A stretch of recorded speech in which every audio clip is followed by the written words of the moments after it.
Hello hi friends, welcome back to my channel. నిన్నైతే long video పెట్టలేదు కదా, ఈ రోజు ఖచ్చితంగా పెట్టాలని చెప్పేసి ఓపిక తెచ్చుకొని మరి వీడియోస్ అయితే షూట్ చేశాను అనమాట. ఖచ్చితంగా మీరు వీడియో పూర్తిగా చూసి ఒక లైక్ ఇచ్చి నన్ను సపోర్ట్ చేస్తారని అనుకుంటున్నాను. అండ్ ఇక్కడ వచ్చేసి మార్నింగ్ ఇంకా లేచేసి పోయేదంతా క్లీన్ చేసుకుంటున్నాను అనమాట. రోజు అయితే నైట్ పూటే క్లీన్ చేసుకునేదాన్ని, కానీ అసలు ఓపిక ఉండట్లేదు. అందుకని చెప్పేసి ఇంకా పొద్దున్న అయితే క్లీన్ చేసుకుంటున్నాను. క్లీన్ చేసుకొని ఇంకా మా ఫస్ట్ టీ అయితే పెట్టుకుంటాం కదా, ఇంకా టీ అయితే పెట్టుకుంటున్నాను. పక్క వచ్చేసి పాలు అయితే పెడుతున్నాను అనమాట. నేను పాలు కాయటమే కానీ దిష్వ అసలు తాగట్లేదు. ఇంకా మార్నింగ్ లేచేసి వాడు ఇంకా పని చేసుకొని ఇంకా బ్రష్ చేసుకొని తయారయ్యేటప్పటికే టైం అయిపోతుంది అనమాట. అందుకే పాలు కూడా స్కిప్ చేసేస్తున్నాడు. ఓన్లీ టిఫిన్ వరకే ఏదో తినాలని చెప్పి తింటున్నాడు అనమాట. ఇంకా నెక్స్ట్ వచ్చేసి అన్నం ఎట్లా అట్లా వండేస్తాము. ఇంకా అన్నం కంపల్సరీ వండాలని కాబట్టి, కానీ కూర ఏం వండాలని తెలియక అసలు రోజు ఎత్తుక్కోవడమే. కూరగాయలు లేపేవనుకో ఏం వండాలి. కూరగాయలు ఎక్కువ ఉన్నా కూడా కష్టమే అనమాట. ఎందుకంటే అన్ని కూరగాయల్లో ఏ కూర వండాలా అని కన్ఫ్యూషన్ వచ్చేస్తుంది. మీరు కూడా ఎంతైనా ఖచ్చితంగా కామెంట్ చేయండి. సేపు ఫ్రిడ్జ్ అంతా కెలికి ఏమున్నాయని చూస్తే కాలీఫ్లవర్ కనిపించింది. అది నైట్ కన్నా పకోడీ చేసుకోవచ్చని చెప్పేసి పక్కన పెట్టేసి, ఇంకా వంకాయలు అయితే తొందరగా ముదిరిపోతాయి, పుచ్చిపోతాయి అని చెప్పేసి వంకాయలు అయితే తీసాను. కానీ వంకాయలు కూడా ఫుల్ అన్ని చాలా వరకు సగం పుచ్చిపోయే ఉన్నాయి అనమాట. ఇంకేం చేస్తామని చెప్పేసి తీసి ఫ్రై అయినా చేసుకుందాం అనుకున్నా. ఫస్ట్ అయితే తీగూర అయితే చేసుకుందాం అనుకున్నా, కానీ తీగూర మొన్నే కదా చేసామని చెప్పేసి ఈసారి వాటర్ వేయకుండా టమాటా కర్రీ లాగా చేద్దాము, అంటే టమాటా వేసి వంకాయ టమాటా కర్రీ చేద్దాం అనేసి అట్లా కర్రీ లాగా చేస్తున్నాను అనమాట. సగం అన్ని పుచ్చిపోయినాయి. ఇంకా వంకాయ కర్రీ అయితే నిజంగా చాలా బాగా వచ్చింది. వంకాయ ఫ్రైతోనే నేనైతే అన్నం అయితే నిన్నంతా తిన్నాను అనమాట.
ఇంకా కర్రీ కంప్లీట్ అయిపోయిన తర్వాత దిష్వా కోసం అయితే స్నాక్స్ అయితే ప్రిపేర్ చేస్తున్నాను. మొన్న వినాయక చవితికి ఫ్రూట్స్ అయితే తీసుకొచ్చారు కదా మావయ్య, వేస్ట్ చేయడం ఎందుకు, ఇంటి దగ్గర అయితే తినట్లేదని చెప్పేసి స్కూల్కి ఇచ్చి పంపిస్తే స్కూల్లో కూడా తినలేదన్నమాట. ఇంకా గ్రేప్స్ దానిమ్మ అయితే ఒలిచి పెడుతున్నా. గ్రేప్స్ ఒలిచి పెడుతుంటే అవి మెత్తగా అయిపోతున్నాయంట, అందుకే గుత్తిగా అట్లా పెట్టేశాను. ఇంత చేసి కూడా వాడి కోసం అసలు తిన్ననమాట. ఏందో వాడు ఇంకా దిష్వాని స్కూల్ దగ్గర బస్ ఎక్కిచ్చేసి వచ్చేసిన తర్వాత ఇంకా ఆయన కోసం క్యారీ కట్టేశాను. మొన్న చేసిన చికెన్ ఉంటే సండే రోజు సాయంత్రం అయితే చేశాను కదా, అదైతే ఇంకా కర్రీ కొంచెం వేడి చేసేసి దోశల్లోకి అయితే వేసి ఇచ్చేసి పంపించేసాను అనమాట. తినిపించేశాను. ఇంకా ఆయనకు కూడా 2 ముక్కలు వేసి ఇచ్చేసి పంపించేశాను ఆయన కూడా. ఇంక ఇక్కడైతే వెళ్ళిపోయిన తర్వాత పొయ్యేదంతా క్లీన్ చేసుకుంటున్నా. ఇంకా మొత్తం అసలు చెప్పాను కదా, ఇంకా నైట్ కి ప్రిపరేషన్ అయితే స్టార్ట్ అయిపోయింది. ఎందుకంటే మధ్యలో అసలు ఇంకేమీ షూట్ చేయలేదు. కాలీఫ్లవర్ పకోడీ అయితే చేస్తానని చెప్పాను కదా, ఇంకా కాలీఫ్లవర్ అయితే మంచిగా నీట్ గా కట్ చేసుకొని ఇంతలోగా వాటర్ అయితే కాసుకున్నాను అనమాట. బాగా తలతల మరిగిన తర్వాత దాంట్లో కొంచెం పసుపు వేసుకొని మనం కట్ చేసుకున్న కాలీఫ్లవర్ని కానీ వేసుకుంటే కాలీఫ్లవర్ లో ఉన్న పురుగులు అవన్నీ కూడా చనిపోతాయి అనమాట. అంటే పసుపు యాంటీబయాటిక్ కాబట్టి ప్రతిదీ ఏవి ఉన్న క్రిములు ఉన్నా కూడా మొత్తం అసలే కాలీఫ్లవర్ లో మనకి కనిపించిన పురుగులు ఉంటాయి కాబట్టి ఇట్లా చేసుకుంటే నీట్గా ఉంటుంది అని చెప్పేసి అనుకుంటాను. ఎప్పుడు చేసినా కూడా అమ్మ అయితే ఇట్లా నేర్పించింది అనమాట. హాట్ వాటర్ లోని ఇట్లా పసుపు వేసుకొని నానబెట్టుకుంటే వాటి పురుగులు ఉన్నా ఏమున్నా చనిపోయి బ్యాక్టీరియా మొత్తం క్లియర్ అవుతుందని చెప్పింది అనమాట. అందుకని చెప్పి ఇట్లా చేస్తూ ఉంటాను. ఇంకా నెక్స్ట్ అయితే సాయంత్రంకి యాజ్ యూజువల్ టీ అయితే ప్రిపేర్ చేస్తున్నాను అనమాట. టీ మీరు ఎట్లా ప్రిపేర్ చేస్తారో నాకు కామెంట్ బాక్స్ లో కామెంట్ చేయండి.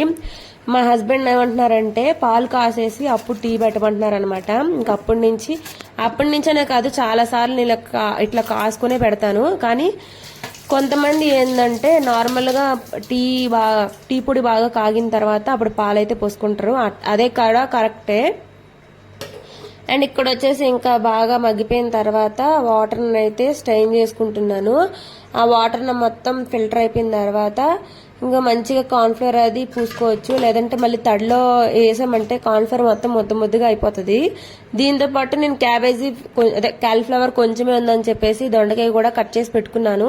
ఎప్పుడు దొండకాయ ఫ్రై అయిపోతుందని చెప్పేసి ఇట్లా పకోడీలా కూడా చేసుకోవచ్చు. రెండు కాంబినేషన్ కొంచెం తినేయచ్చు అని చెప్పేసి దొండకాయ కూడా కట్ చేసి పెట్టుకున్నాను అనమాట. ఇంకా క్యాలీఫ్లవర్ కోసం నేనైతే కొంచెం కార్న్ఫ్లవర్, కొంచెం బియ్య పిండి, ఉప్పు, కారం, పసుపు అవే వేసుకున్నాను అనమాట. ఇంకేం వేసుకోలేదు. అవి మొత్తం బాగా మిక్స్ చేసుకొని ఇంకా వాటర్ అయితే కొంచెమే పోసుకున్నాను. ఇంకా అది అయిపోయిన తర్వాత క్యాలీఫ్లవర్ని వేసుకొని బాగా మిక్స్ చేసుకొని ఇంకా దాంట్లో కొంచెం వాటర్ వేసి కలుపుకున్నాను అనమాట. కొంతమంది ఏం చేస్తున్నారంటే ఆయిల్ వేసి పైన లైట్ గా కలిపారు. అట్లా అయితే కలపొద్దు, ఎందుకంటే అది పొడి ముక్కలుగా అయిపోతుంది అనమాట. వాటర్ వేసుకోకుండా కలుపుకోవడమే నా మంచిదని అనుకుంటున్నాను. అండ్ దొండకాయ కూడా సేమ్ అట్లే చేశాను. కాకపోతే కొంచెం బియ్య పిండి వేసాం కదా దాంట్లో అయితే బియ్య పిండి అయితే వేయలేదనమాట. నార్మల్ కార్న్ఫ్లవర్ వేసుకొని కాసుకున్నాను. ఇంకా బాగా కొంచెం సేపు అయితే మ్యాగ్నెట్ అయిపోయిన తర్వాత ఫ్రైకి అయితే ఆయిల్ పెట్టుకున్నాను అనమాట. అండ్ ఇంతలోగా అన్నం అయితే ఎసరైతే బాగా మరిగిపోయింది. ఇంకని చెప్పేసి బియ్యం అయితే వేసేసుకొని అన్నం కూడా ప్రిపేర్ చేసుకుంటున్నాను అనమాట. ఆల్మోస్ట్ 7:30 కల్లా నేనైతే ప్రిపేర్ చేసేసుకుంటాను. ఇంకా దిశ్వాకి 7 అవగానే ఆకలని అంటాడు అనమాట. ఇంకా నా కోసం ఒక 15 మినిట్స్ అలా అయితే వెయిట్ చేస్తూ ఉంటాడు. ఇంకా త్వరగా అయితే వాడి కోసం ఇంకా పకోడీ అయితే వేసేసాను అనమాట. నిజంగా చాలా బాగుంది. దొండకాయ పకోడీ అయితే రాత్రి కంటే పొద్దున్న తిన్నాం, అది ఇంకా బాగుందనమాట. సో ఫ్రెండ్స్, ఇది ఇవాల్టి వీడియో. మీకు నచ్చినట్టయితే ఖచ్చితంగా నా ఛానల్కి సపోర్ట్ చేసి ప్లీజ్ సబ్స్క్రైబ్ చేసుకోండి. అండ్ దాంతోపాటు లైక్ ఇచ్చి వీడియోని అయితే కంటిన్యూ చేస్తారని చెప్పేసి అనుకుంటున్నాను. సో నేను తీసిన వీడియోలో ఏమైనా తప్పులున్నా, నా గురించి ఏమైనా తెలుసుకోవాలన్నా వీడియో కామెంట్ బాక్స్ ఎప్పుడూ ఆన్లోనే ఉంటుంది. కామెంట్ అయితే ఖచ్చితంగా చేయండి. కొంతమంది అయితే చేస్తున్నారు. కొన్ని బ్యాడ్ కామెంట్స్ వస్తూ ఉంటాయి, అవి కూడా మనం పట్టించుకోమన్నమాట. ఎందుకంటే జీవితంలో ముందుకెళ్తే ఎవరో ఒకరు వెనక్కి లాగా చూస్తూ ఉంటారు. అది ఒక్క ఈ యూట్యూబ్ వల్లే కాదు, ప్రతి విషయంలోనే మనం ఆలోచించి ఆచితూచి అడిగేయాలి. ఎందుకంటే వెనక్కి లాగిన వాళ్ళు మంచి చేయొచ్చు, కొంతమంది చెడు చేయొచ్చు అనమాట. అది మనం ఆలోచించే దృష్టిలో ఉంటదన్నమాట. నేను చెప్పింది కరెక్టో కాదో ఆలోచించండి. అండ్ ఇక్కడైతే పకోడీ అయితే నిజంగా చాలా బాగా వచ్చింది. అండ్ మొత్తం అందరం కూర్చొని అయితే తినేసామన్నమాట. నాకైతే రాత్రి తినేటానికన్నా పొద్దున్న తినటమే చాలా ఇష్టం అనమాట. మీలో ఎంతమందికి అలా ఇష్టమో కామెంట్ బాక్స్ లో కామెంట్ చేయండి. నా కామెంట్స్ ఎప్పుడు ఆన్లైన్ ఉంటాయి.